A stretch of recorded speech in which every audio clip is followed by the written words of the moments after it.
But the first thing that you must understand is that fear, all right, is what the Lord is going to get out of you, all right? So you can either fear from the words on the page that's being read unto you, or you going to fear regardless. When he comes back, it's going to be a different type of trembling. See, we trembling right now. Just from being able to understand the words that's coming out of his mouth. Right. See what I'm saying? The words that's coming out of his mouth is through his prophets. All right? Go ahead, bro. This is 2nd Esdras 15, verse 24 and 25. It said, woe to them that sin and keep not my commandments, Woe said to the them Lord. that sin and keep not my commandments, man. You know? But we're not under the law. What? See how somebody's breaking that down wrong? We're not under the penalty of the law. We're not under the immediate penalty of the law. Because you still gonna get penalized just because it's, what does it say? Get Ecclesiastes 8, Baba Kushah. 8 and I think it's 11.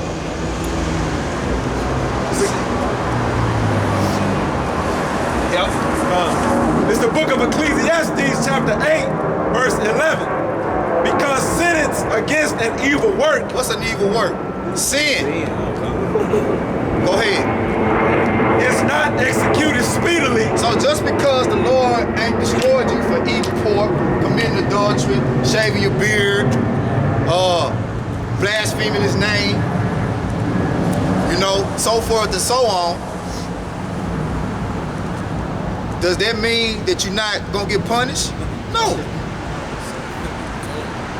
Okay?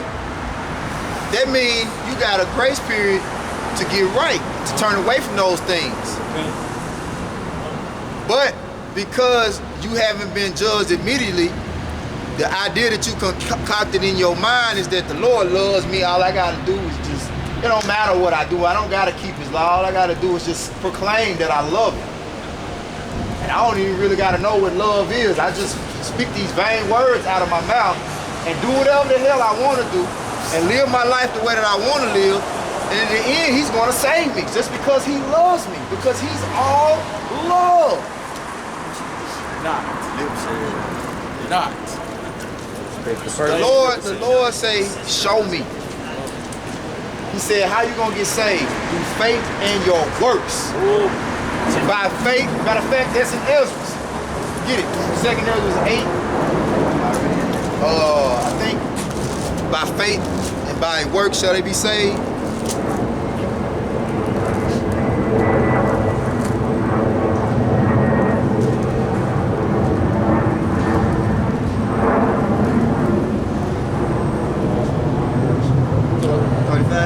It said, and the work shall follow and the reward shall be shown.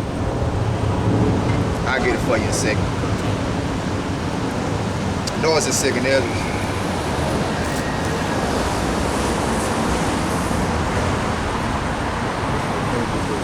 2nd Ezra 9 and 7, Salaki. Yeah, these Christians out here think they saved, but they got a rude awakening coming. I guess. You know that. Go ahead. This is 2nd Ezra 7 and 9 and 7. 9 and 7. And everyone that shall be saved and shall be able to escape by his works and by faith whereby ye have believed. Faith, by what did it say first? By works and by your faith, right? Come. So they're synonymous. That's why you gotta go to Ephesians, Baba Kushah. I believe it's that's why you gotta keep going over these things, man. So it's a lot in here, but you have to constantly rehearse and go over these things. I know it's in Ephesians. I say faith without works is dead. I believe it's 5. I believe it's the 5th chapter.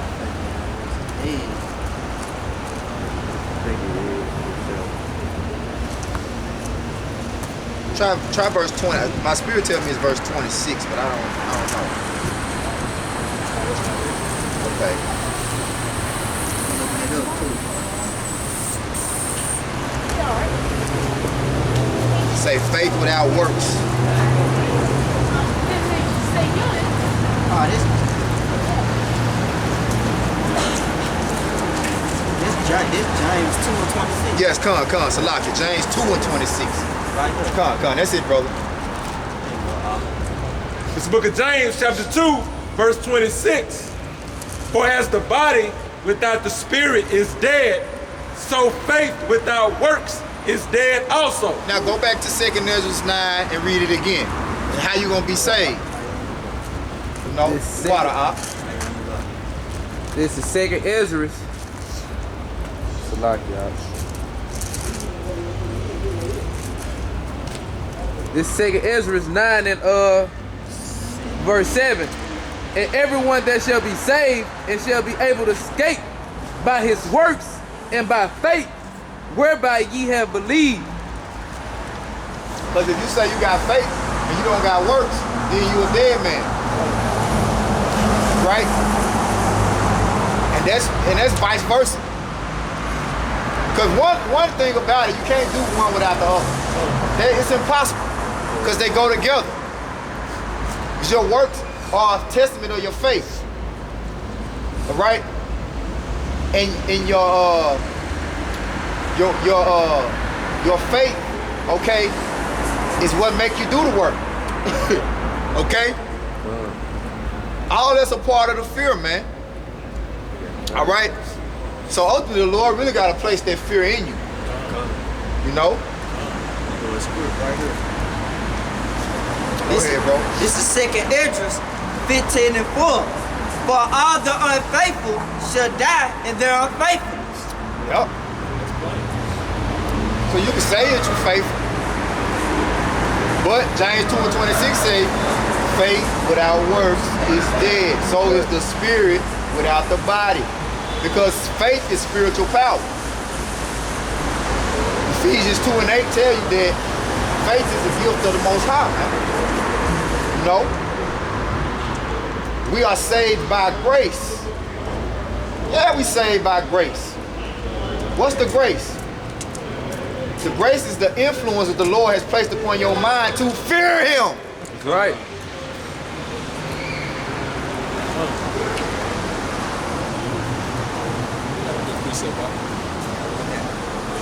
This is the book of Hebrews, chapter 11, verse 1. Now faith is the substance of things hoped for, the evidence of things not seen. The substance. The substance, man. You know? The substance. So that's an actual resource. That's an actual source of strength, a substance. You know? And then the evidence of things not seen. You know? So we see every day that this place is obviously coming to a abrupt end. That's right. Means suddenly and unexpectedly. So we don't only see that it's about to come to an end, we see that it's going to catch everybody completely and utterly off guard, man. Like a thief in the night. The words testify themselves. But if the Lord hadn't given you the eyes to receive the evidence, you know, that's why you have a court system where they present evidence to determine whether or not someone is guilty or innocent. What do? They present evidence. Right. When they present evidence, is everybody always convinced that the man is guilty or innocent through the evidence? No. Why? Because it's not given to them. Even though it's presented before the whole courtroom, you still have, that's why you have hung juries. You know, they be in there for hours. It could be one person that don't see how this person is guilty. That's right. That one person could be right though. That's right. Usually the one is right.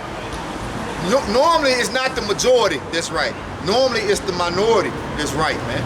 Because that's how the Lord works. He deals with the small numbers. That's why everybody is not able to come and receive the understanding of this word, man. Because the Lord is only dealing with a small election. You know? Because many are called, but few are chosen. Many are called, but few are chosen, man. I got one for you. Hey, this is the book of Romans, chapter 8, verse 24 through 25. For we are saved by hope, but hope that is seen is not hope. Yep. For what a man seeth, what do he yet hope for? Right.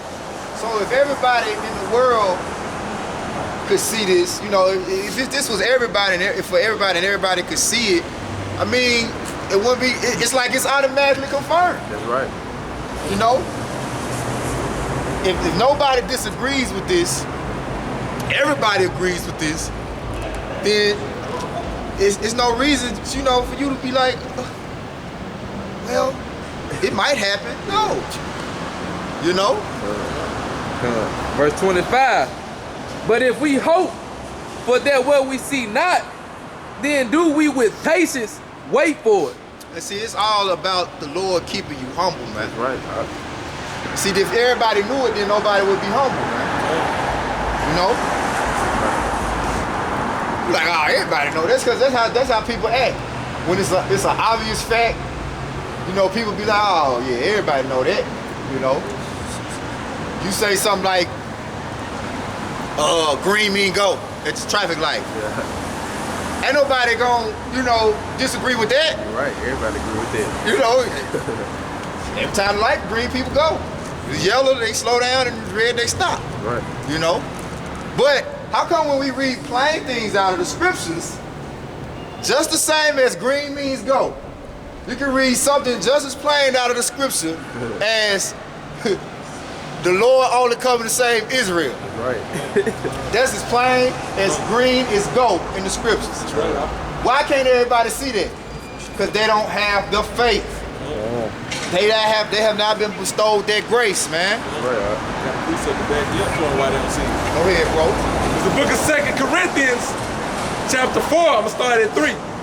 But if our gospel be hid, it is hid to them that are lost. Go ahead, Doc. Verse 4. In whom the God of this world hath blinded the minds of them which believe not, lest the light of the glorious gospel of Hamashiach, who is the image of Yahweh, should shine unto them. See?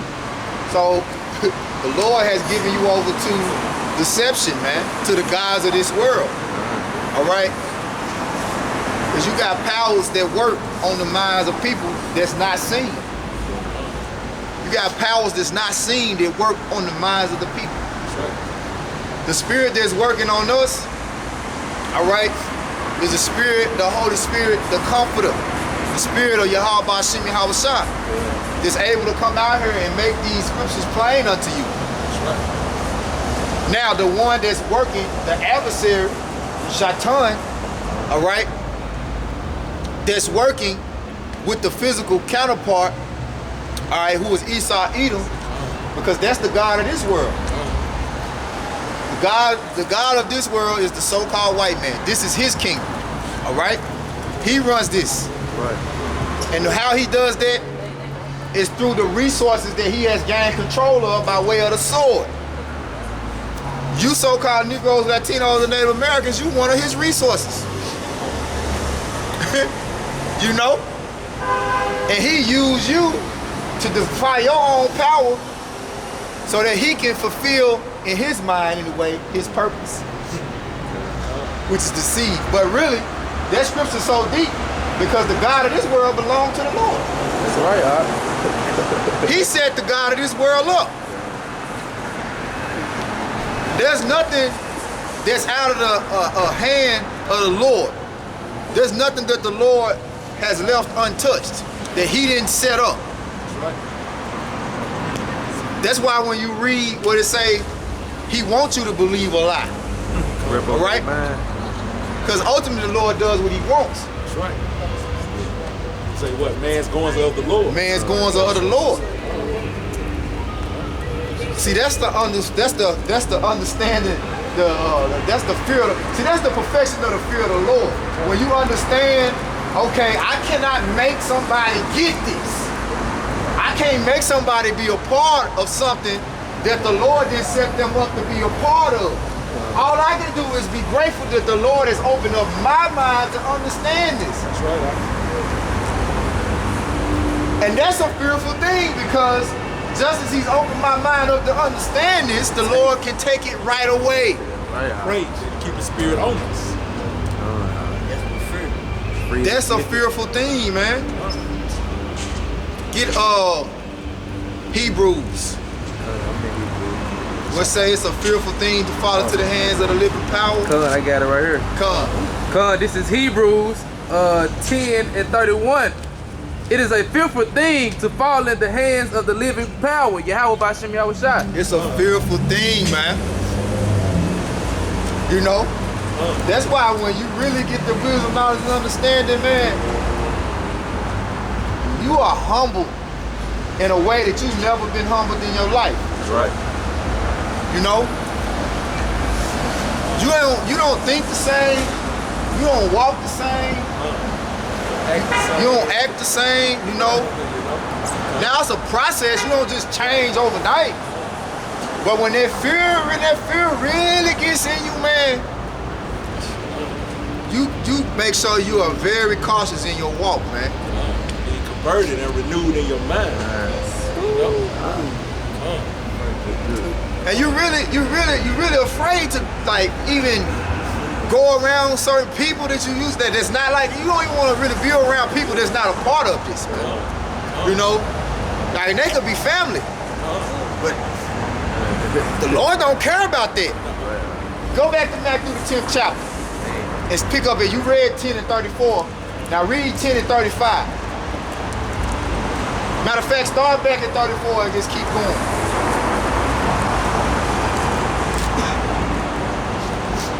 It's the book of Matthew, chapter 10, verse 34. Think not that I am come to send peace on earth.